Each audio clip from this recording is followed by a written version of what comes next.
बीते 27 दिसंबर तक कोरोना की नई अपडेट। भारत में कोरोना सक्रिय मामलों का आंकड़ा 3,421 पर पहुंच गया है। भारत में पिछले 24 घंटों में नए मामले में कमी आई है।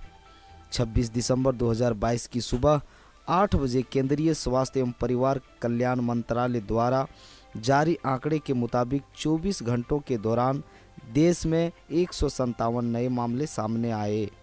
इससे पहले 25 दिसंबर को 196 नए मामले आए, जबकि 24 दिसंबर को 227 तथा 1 नवंबर को 1046 नए मामले सामने आए थे। आंकड़ा को देखें तो देश में सक्रिय मामलों की दर 0.01% है, जबकि रिकवरी दर 98.8% पर पहुंच चुकी है। केंद्र सरकार पर कर्ज का बोझ बढ़ा। दूसरी तिमाही में कुल देनदारी 1% बढ़कर 147.19 लाख करोड़ हुई। दूसरी तिमाही के दौरान केंद्र सरकार ने प्रतिभूतियों के जरिए 4,06,000 करोड़ रुपए जुटाए हैं। उधारी कार्यक्रम के तहत अधिसूचित राशि 4,22,000 करोड़ रुपये थी। वहीं 92,371.15 करोड़ रुपये लौटाए गए हैं।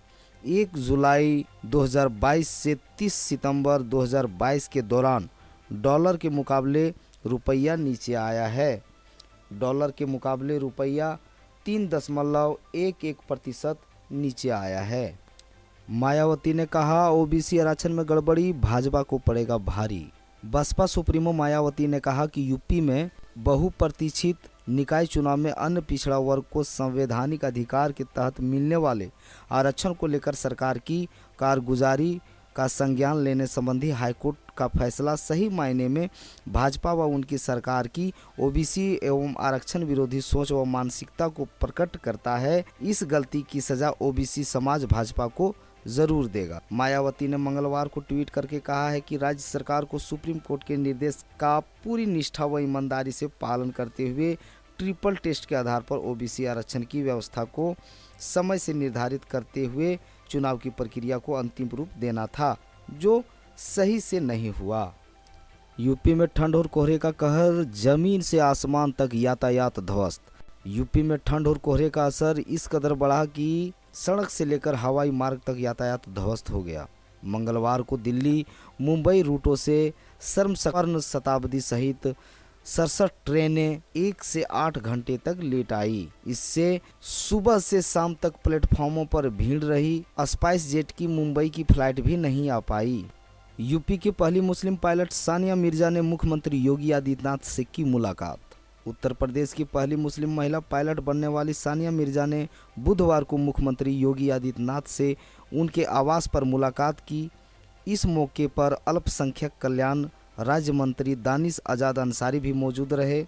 मुख्यमंत्री योगी आदित्यनाथ ने सानिया मिर्जा को बधाई देते हुए उनके उज्जवल भविष्य की कामना की। साथ ही उनके पिता शहीद अली और मां तबस्सुम मिर्जा को भी बधाई दी। उन्होंने कहा कि आज हमारी बच्चियों को ऐसे ही कीर्तिमान रचने की जरूरत है। सीएम योगी ने सानिया मिर्जा से कहा कि अगर कभी भी सरकार से उन्हें कोई भी आवश्यकता हो, निसंकोच कहे। बिहार सरकार का फैसला, 2,616 राजस्व कर्मियों की जल्द नियुक्ति। राज्य सरकार 2,616 राजस्व कर्मियों की नियुक्ति करेगी। इसके लिए राजस्व एवं भूमि सुधार विभाग ने अपने स्तर से कार्रवाई शुरू कर दी है।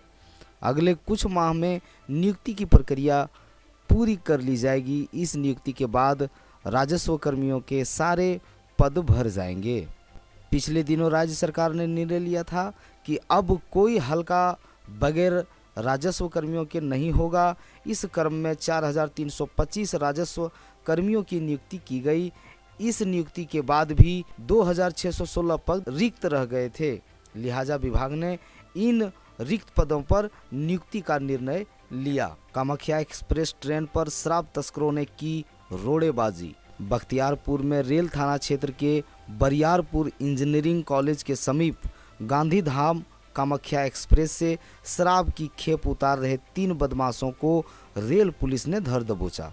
साथ ही मौके से पुलिस ने 51 लीटर विदेशी शराब भी बरामद की।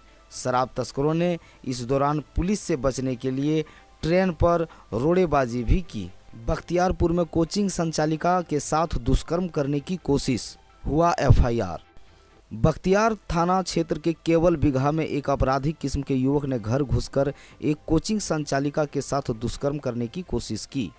संचालिका के विरोध करने पर हवसी युवक व उसके 2 साथियों ने मारपीट की और कपड़े भी फाड़ दिए। पीड़ित संचालिका ने थाने में दुष्कर्म करने की कोशिश की एफआईआर दर्ज कराई है। पुलिस मामले की छानबीन कर रही है। बताया जाता है कि संचालिका विधवा है, वह घर में रहकर बच्चों को पढ़ाती है। आरोपित व उसके पिता गांव के कुख्यात बदमाश हैं। पुनपुन में युवक ने किशोरी के साथ किया दुष्कर्म, हुआ गिरफ्तार। पुनपुन थाना क्षेत्र के एक गांव में रविवार की रात एक 16 वर्षीय किशोरी के साथ एक युवक द्वारा दुष्कर्म करने का मामला प्रकाश में आया है। पीड़ित किशोरी ने पुनपुन थाने में मदारपुर निवासी देव कुमार के खिलाफ महिला थाना पटना में मामला दर्ज कराया है। इधर महिला के आग्रह पर पुनपुन पुलिस ने आरोपित देव कुमार को सोमवार की शाम गिरफ्तार कर महिला थाने को सुपुर्द कर दिया। बताया जाता है कि पीड़ित किशोरी रविवार की रात शौच के लिए घर से निकल पास स्थित खेत की ओर जा रही थी। पहले से घात लगाए देव कुमार ने किशोरी को सुनसान रास्ते में पकड़ लिया और मुंह बंद कर उसे पास स्थित एक खलिहान में ले गया और उसके साथ जबरन दुष्कर्म किया। सामुदायिक अस्पताल का वीडियो ने किया निरीक्षण। बेंगाबाद वीडियो ने मंगलवार को सामुदायिक अस्पताल का निरीक्षण किया और कोविड को लेकर अस्पताल प्रबंधन को हाई अलर्ट किया। संभावित कोविड को लेकर वीडियो मोहम्मद कयूम अंसारी ने प्रभारित चिकित्सा पदाधिकारी डॉक्टर महेश गुप्ता और बीपीए अरविंद कुमार को कई आवश्यक निर्देश दिया। वीडियो ने अस्पताल को साफ सफाई पर विशेष ध्यान देने की बात कही। इसके अलावा ऑक्सीजन बेड, टीकाकरण और आवश्यक सुविधा को दुरुस्त रखने को कहा कि कोविड का लक्षण दिख जाने पर तुरंत संबंधित व्यक्तियों की जांच कर आवश्यक कार्रवाई शुरू करने में किसी प्रकार की कोताही बर्दाश्त नहीं की जाएगी। उन्होंने अस्पताल के चिकित्सक से लेकर चिकित्सा कर्मियों को भी अलर्ट किया। आधा किलो चिकन के लिए 4 दोस्तों में हुई चाकूबाजी। मिली जानकारी के मुताबिक झारखंड के गुमला जिला स्थित सदर थाना क्षेत्र अंतर्गत शमशेरा गांव में सोमवार देर रात अजीब वाकया हुआ। आधा किलो मुर्गा पकाने को लेकर 4 दोस्तों में ऐसा झगड़ा हुआ कि बात खून खराबे तक पहुंच गई। दरअसल मनीष, प्रकाश, अकल सिंह और विनोद नाम के 4 दोस्त गांव के पास ही अम्बोआ मेला घूमने गए थे। रात को मेले से लौटते समय अकल सिंह ने आधा किलो चिकन खरीदा। विवाद यहीं से शुरू हो गया। दरअसल मनीष और प्रकाश चाहते थे कि चिकन उनके घर पर बने और 4 दोस्त मिलकर खाएं।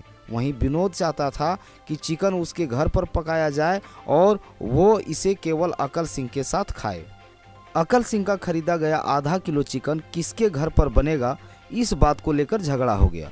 चारों दोस्त 2-2 ग्रुप में बंट गए। एक में मनीष और प्रकाश थे तो दूसरी गुट में अकल सिंह और विनोद सिंह। पहले तो जुबानी जंग हुई, फिर कुछ ही देर में मारपीट में तब्दील हो गई। मारपीट से बात आगे बढ़ी और दोस्तों के बीच चाकूबाजी भी हो गई।